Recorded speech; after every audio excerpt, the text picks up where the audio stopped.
Okay, so we're back here at the Western Wall. We've seen it before. Now these are original kotel walls. What does that mean, original?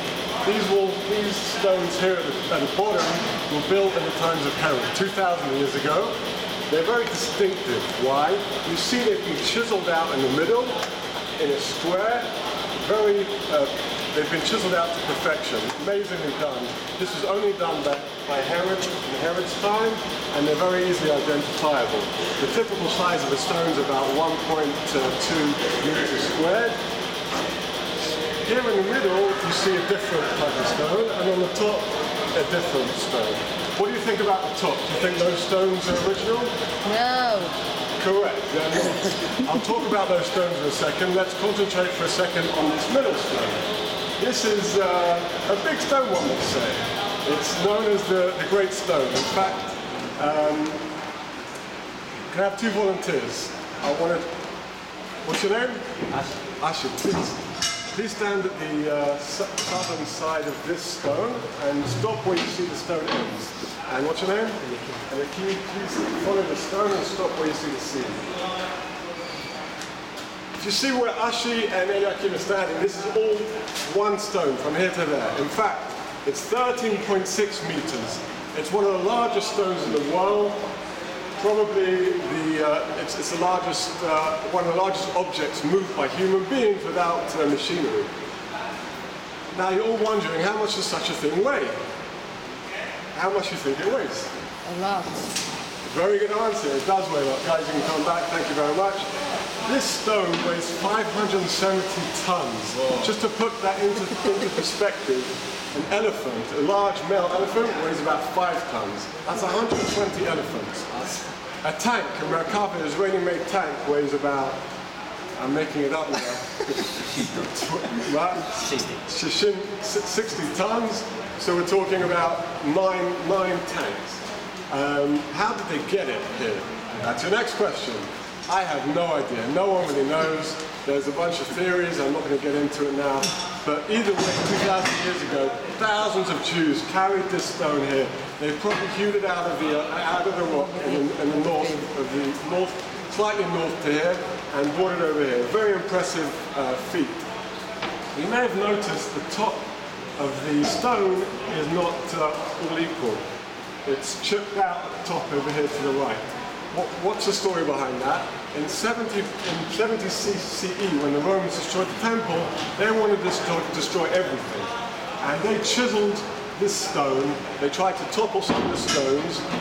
They didn't get very far, but they did manage to destroy some of this large stone. In fact, when the researchers and archaeologists were here about 50 years ago, they found some of these stones that were toppled down from the Romans down here. So in the Muslim period, when they rebuilt the wall, they added these smaller stones over here, and that's why you see a different quality of stone.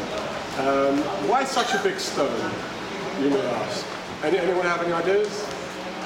To support the wall. Very good. What's your name? Shira.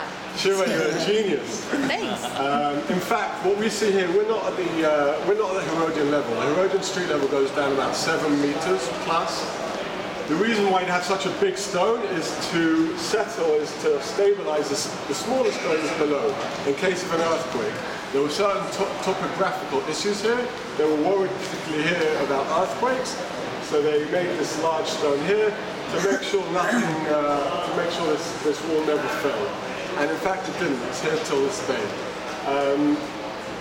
You see. Okay.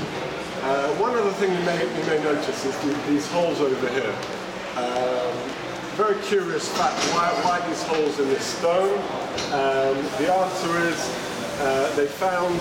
archaeologists found a cistern, a pool that was built here in this area, about 36 meters wide, and we're not sure how deep it went into this area. But in order to connect the pool to the wall, they wanted to waterproof it. You can't waterproof smooth stones like this. You had to connect another wall to this wall, and they did this by by making these holes here, connected a rough wall here, and then we put pool onto it to make sure this pool is waterproof.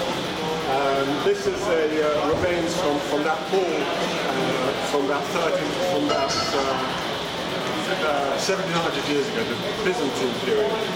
So we see the investment and the Mesirat Nefesh that the Jews thousands of years ago went into building this wall.